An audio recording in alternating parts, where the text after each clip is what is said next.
Hi everyone, this is the last episode of our data processing project where we analyze a large CSV file of global temperatures.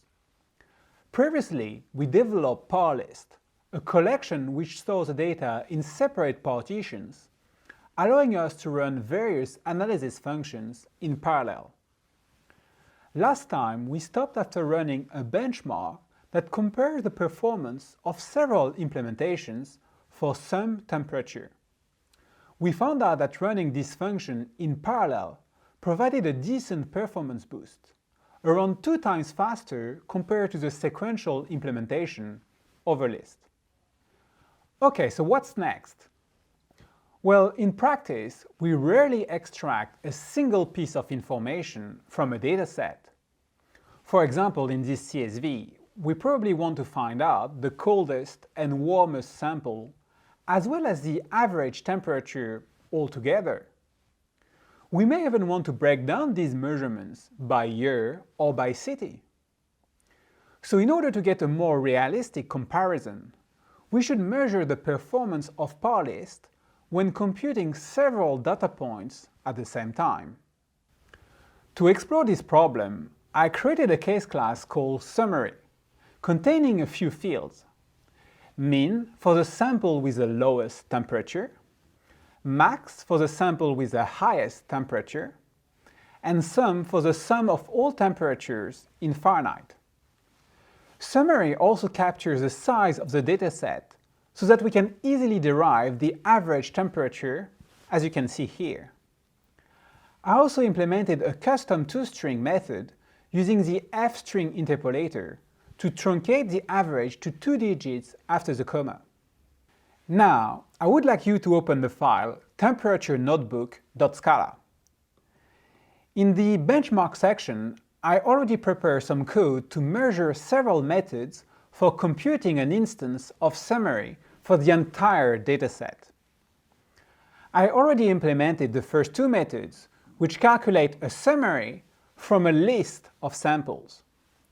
The first one, SummaryList, iterates 4 times over the dataset, 1 for each field, while the second method, SummaryList1Pass, calculates the same value using a single iteration.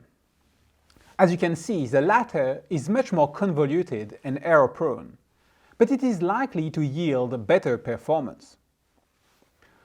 Okay, now it's your turn to implement Summary PowerList, which should behave like SummaryList, meaning that it should iterate 4 times over the dataset, 1 for each field. The only difference is that we want to use powerful map for each computation. So please pause the video and have a go.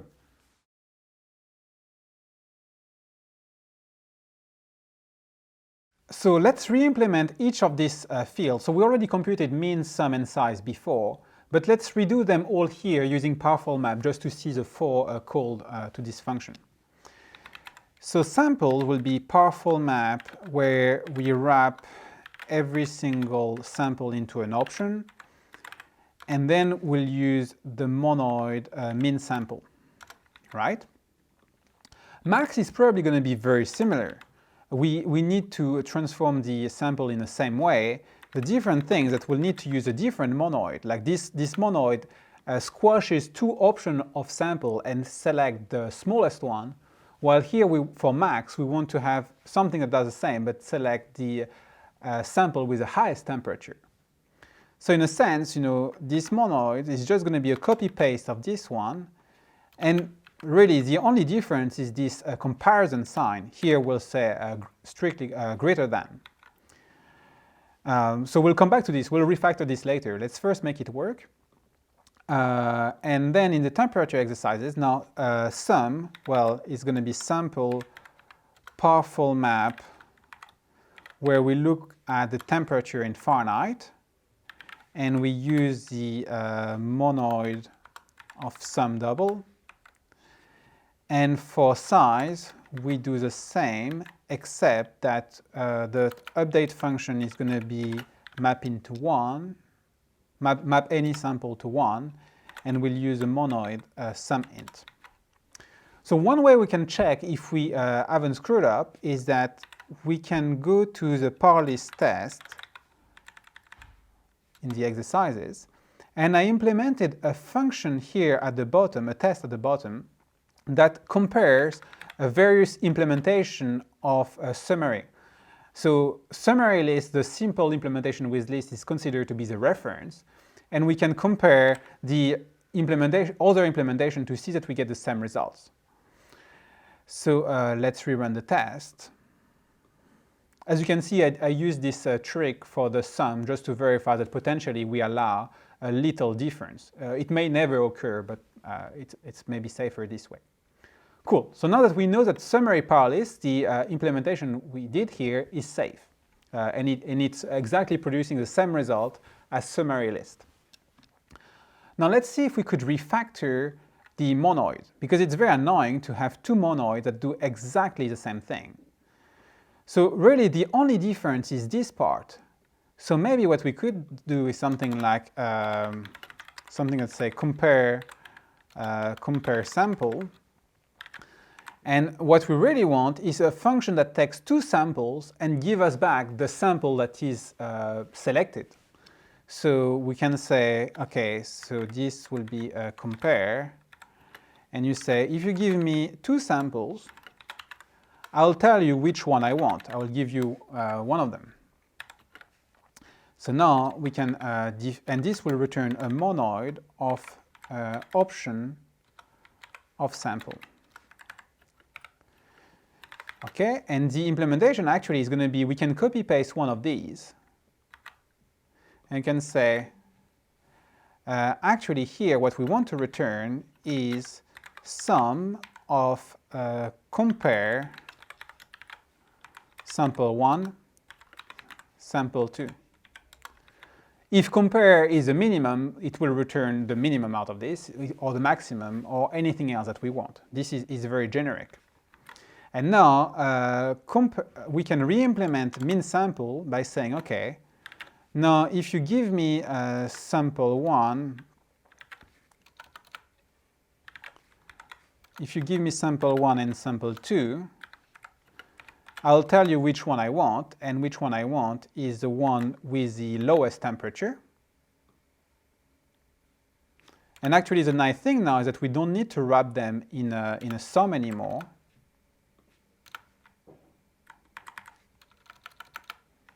Okay, and we can do the same with max temperature, max sample. Max sample is going to be the same, except that we use the bigger than comparison. Let's rerun the test to see if we haven't broken anything. Cool, it works. So in the additional exercises we'll do at the end, there is one question about how can we generalize this min sample and max sample even more. It is potentially possible to implement a very generic min by and max by function on parlist, but we'll do that as a bonus exercise. Great, now let's come back to the exercises, and let's try to implement summary parlist one pass, which perform the same computation. So we calculate one summary for the entire collection, but we want to make only one call to parfol map. So hopefully this should make the computation much more efficient. So can you please pause the video and give it a try?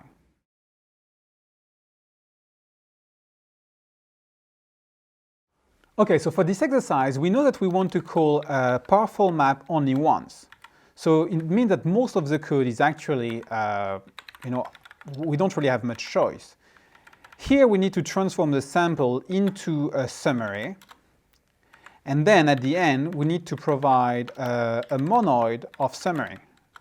These are the two components every time you do a map reduce. You need to map the value and then squash the values.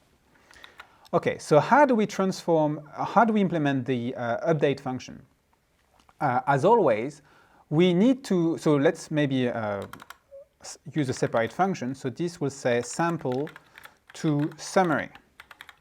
So sample to summary takes a unique sample and return a summary. And this is sample to summary. This is a function we'll call here.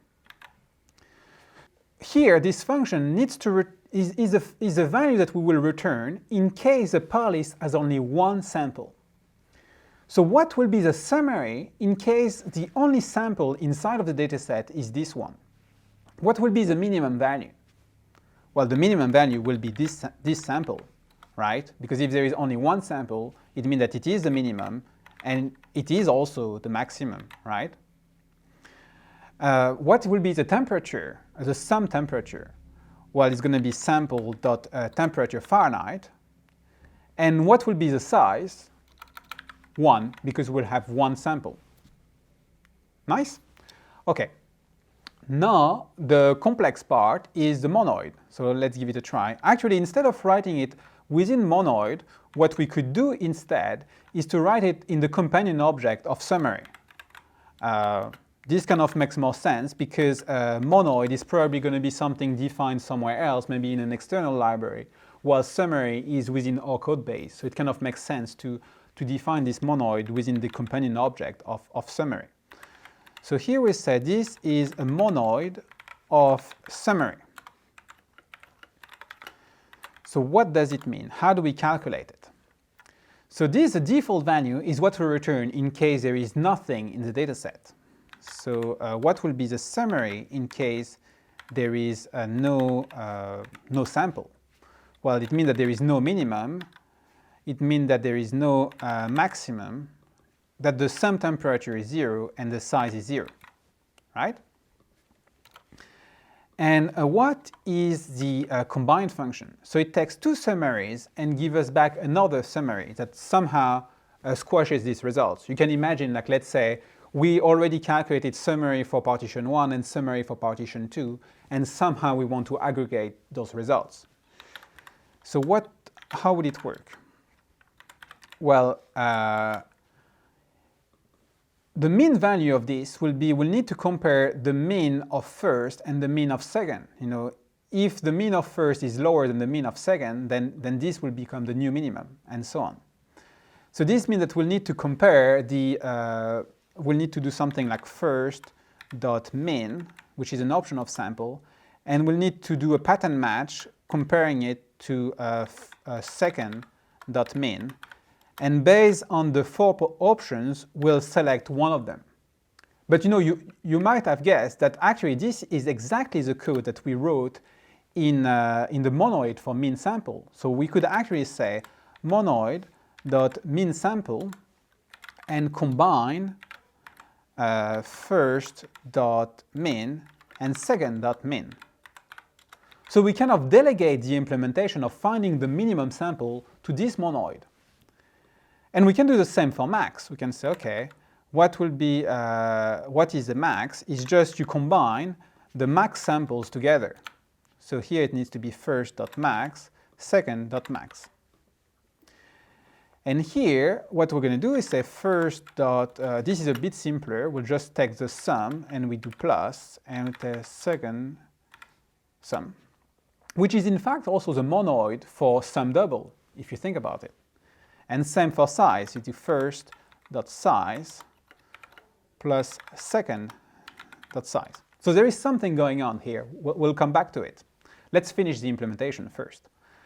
Okay, so now that we have this monoid, we can go back to our exercise, and basically this is the one we want to use. We want to say, okay, how do you, in parallel, fold a parlist of sample into a summary? You just use parfol map when you use sample to summary to change every sample into a summary, and then you use a monoid for summary to compare them. So let's try our test here. We can remove this and rerun the test. It all works. We should probably also verify that the monoids we implemented are correct. So we could also say max sample, and run it. And I also encourage you to do the same for summary as a bonus exercise.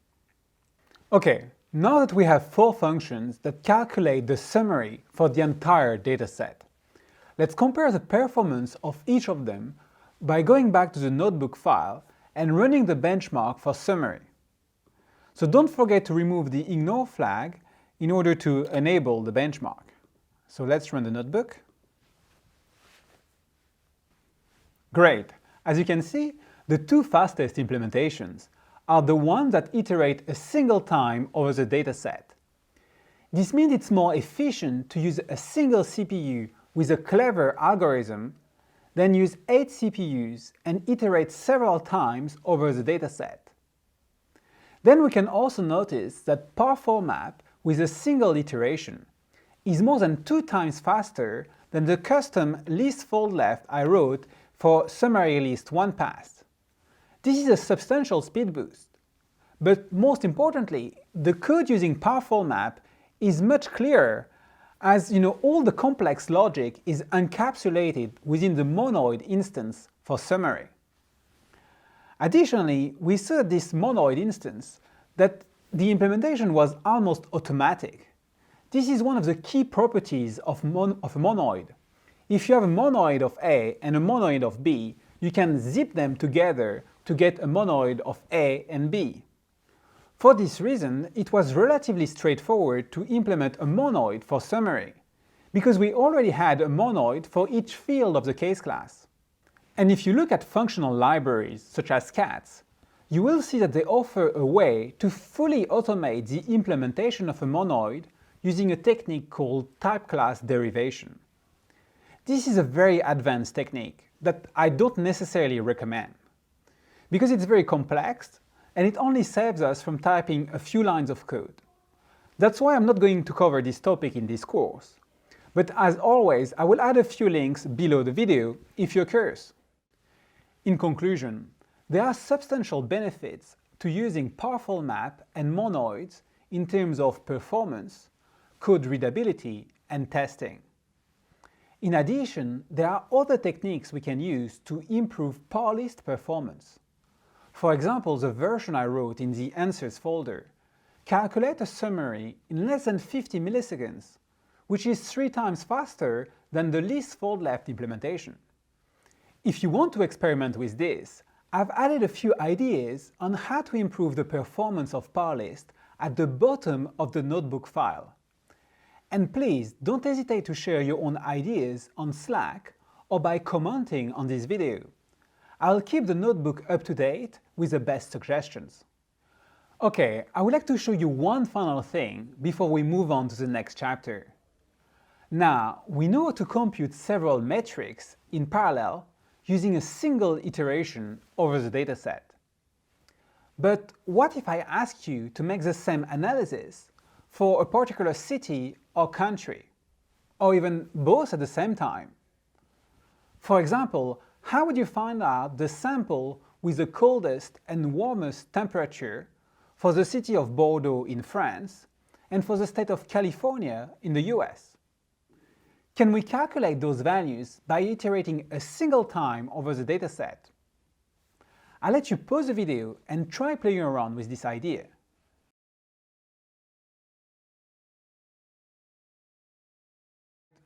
Say we want to write a function that calculates the summaries by city. Let's call it aggregate by city.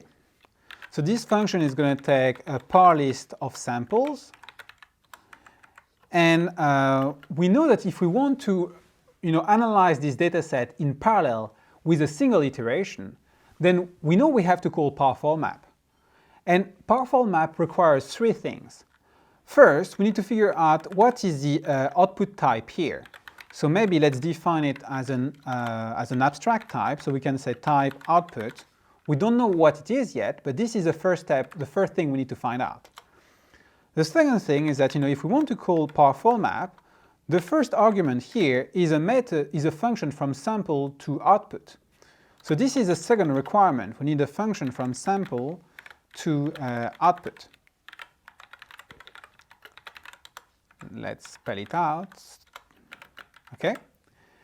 So we can, once we'll have it defined, we can use it here.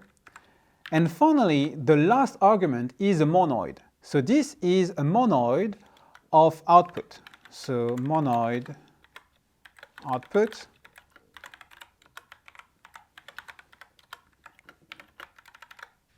and we can use it here. So if we have these three things, then we are done. Now the most difficult part is to find out what is output, or in other words, what is the shape of the data we are looking for.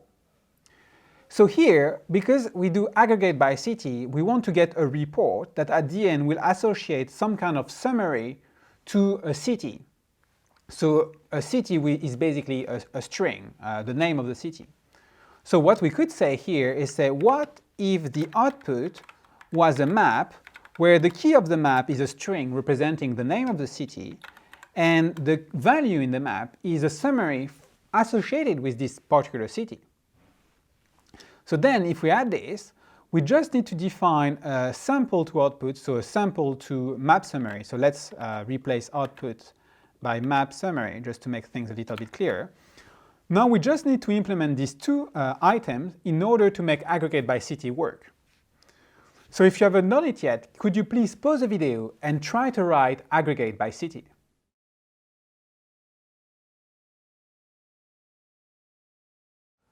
Okay, so the first step is to implement sample to output, the function that maps a single sample to a map string to summary.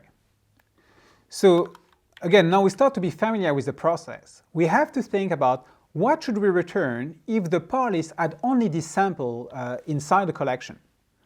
So in this case, we will want to return something that associates the city of this sample. So we'll say sample.city.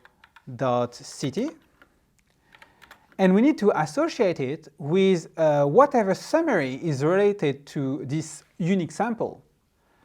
But we already wrote such a function, this sample to summary here. So we can actually say, let's generate a summary for this unique sample, and let's associate it with this with a city associated with this sample. Okay, so now we need to implement the monoid. So we need a monoid of map string summary. How are we going to do that? Well, let's try it out. So the first part, what should we return in case the parlist has no data inside it? It's going to be map.empty. There is no item inside of the map. And here is the most complex part. So imagine we had already run the analysis. This first is the analysis returned by the partition 1, and second is the analysis returned by partition 2. So they may have some keys in common, they may not. So every time they don't have keys in common, we can simply merge. The real problem is when they have keys in common. In this case, we need to merge the summaries together. So what we can try is to use a fold left on one of them. So for example, we can say second.fold left, and here we need to specify a default value. And the default value can be the first map. So in other words, we're saying we start the state, the output state with first. This will be the default value. In case second is empty, this is what we'll return. And for every single item inside of second, we're going to append something inside it. So let me show you, it's going to be clear. So here, what is the type of the combine function? So the first thing is the state. The state is this map string to summary. And the second thing is the city.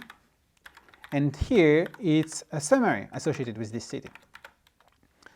So now we need to return a new state. So the first thing we need to do is to verify, is this city inside of the current state? So we can say state.get and check if this city belongs to the state.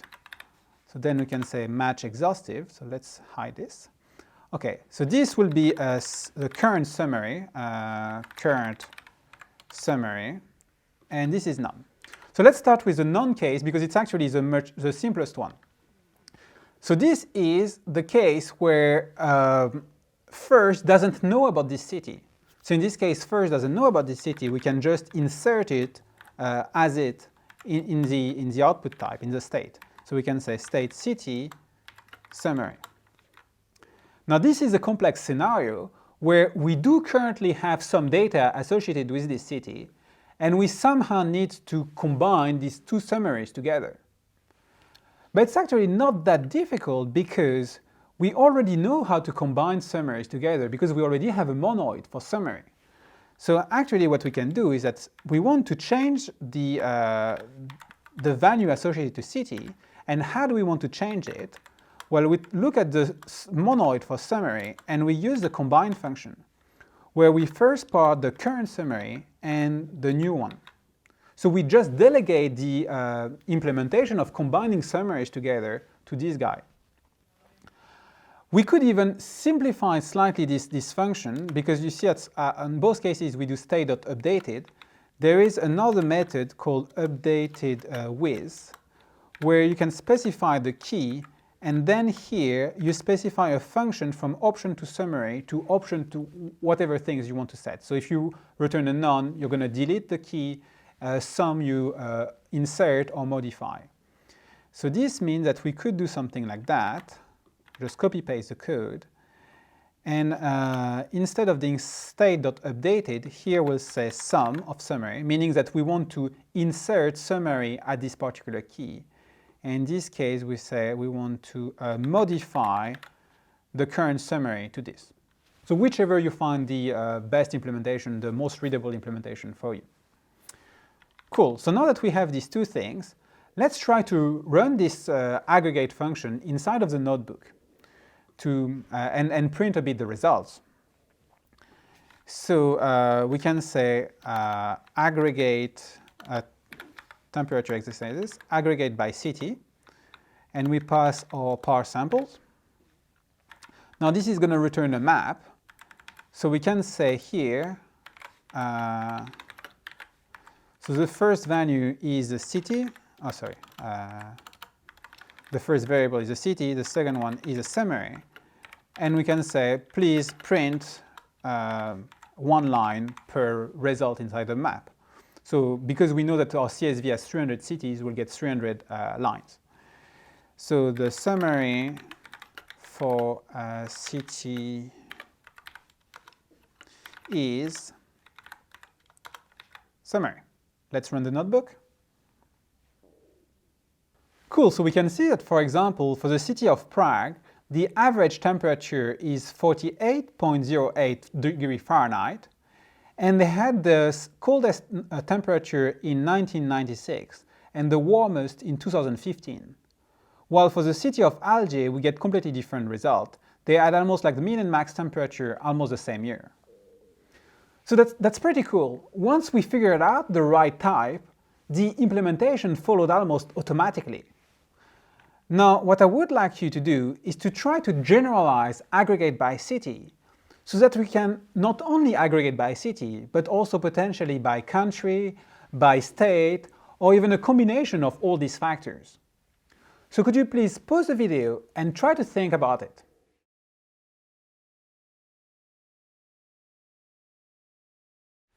Okay, so if we think about it, the thing that really drives the aggregation in aggregate by city is this method sample to output. Because this is what is in charge of selecting the city as the key for the analysis. Then the monoid will sum everything by city because this is the key we chose. But for example, if we change the key and we use sample.country, now the analysis will be done by country instead of by city. And in fact, if we wanted to do an analysis by city and by country, we could return here by city, and we could return the city key and the country key. And now the monoid will squash them both together, so we'll have both results at the same time. For example, let's rerun the analysis to see if it will work. Yes, so as you can see, now we get a result for the city of Gansu, so it's really a city, and the country of North Korea. No, actually the text is not really correct. It shouldn't be by city, but it should be for label, something like this. So if we want to generalize this pattern, really what we need is to figure out what are the keys we want to use for this sample. So we could make it a parameter of sample to output. So we could say, okay, keys, it's a function sample to list of keys. So this is going to be a list of string. And then the implementation is going to be, let's call keys on sample. So this will give us a list of string. And for each key, what we want to do is to associate it with a summary, right? So this is going to return a list tuple string to summary. And we can convert this into a map using the function toMap. Cool? So let's remove this. Then once we have this function, we want to also pass it here. So now it's not going to be aggregate by city, it's probably going to be aggregate by label instead, so it's going to be a bit more generic. And, or actually here, we want to pass this function keys to sample to output. Something that will make it slightly easier is if we define it as a first argument. Like this, we can say keys, and this means that the sample here will still be passed automatically. It doesn't really matter, it just makes it slightly nicer to use. Now if we go back to this, to the notebook, we can say, okay, let's aggregate by label, and we can let's repeat exactly what we had before. So let's aggregate by city, let's show how it will be implemented now. It will be, we'll just need to pass a function that for a given sample, return the name of its city. And if we rerun the analysis, we expect to get the same result. Cool, as you can see, we still see Prague and Alger, and I'm pretty sure the value is the same. Now, if we wanted to aggregate by city and country, the only things we'll have to do is to say here, or actually I want to use two keys, the key city and the key country. And we can rerun the analysis, and now this time we expect to get both data containing cities and countries. Yes, this is the case. Gwangju is a city, while North Korea is a country. So now the analysis is done both by country and city. We could go even further. Let's say if we wanted to aggregate for all the cities within the UK for the year after 2000. So how would we write such a function? Well, we say, okay, if the sample year is above 2000, and the sample country is equal to United Kingdom, then in this case we want to aggregate by city, so we say sample.city. Otherwise, we discard the data, so we return nil. Okay, let's rerun the analysis and see what we get. Nice, so we can see now we only have two results, one for Belfast and one for London, which are apparently the only two cities in the UK in our data set. And it's not exact, but we can see that the minimum and max values are both above 2000, so it's likely that our condition here were applied. So that's pretty awesome. We can aggregate by city, country, or both, and we can filter by date or by region. Essentially, we now have full control over how the data is aggregated, as everything is configured using a single function that associates a sample to a list of labels or keys. Then everything is handled by powerful map and the monoid, which are in charge of iterating over the entire dataset in parallel and squashing all the data together. I don't know about you, but what I find particularly impressive is how monoids combine together. We could create a monoid for summary by simply merging the monoid for sum, min, and max. Similarly, for map, we can merge any two maps together as long as we know how to merge their values. So I hope you enjoyed the extended data analysis that we did today. I believe that it has really showcased the benefits of functional programming, not only because the final result shows a substantial speed boost over a simple list implementation, but also because we saw firsthand how generic functions and property-based testing help us to learn about the domain and develop solid foundations to build upon. One thing to keep in mind about programming, as with many things in life, if we want to go fast, we need to start slow.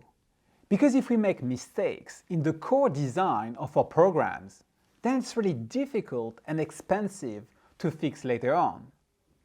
For example, we could have implemented a min or sum function in parallel much faster than we did. However, once we discovered all the constraints related to running a generic folding function in parallel, then it was fairly straightforward to batch operation, as we did with summary, or to customize the aggregation, as we did with a map of labels. So not only we were able to implement complex features very fast, but we were also pretty confident that our code was correct the entire time. And this is where functional programming really shines. So in case you are extra motivated, I've added some bonus exercises at the end of the notebook, plus some ideas on how to improve the performance of PowerList. As usual, you will find all the answers within this repository. And I would love to hear about all your ideas and optimizations, so please don't hesitate to share them either by commenting below this video or in Slack. Have a great day, everyone, and I will see you soon for the next chapter.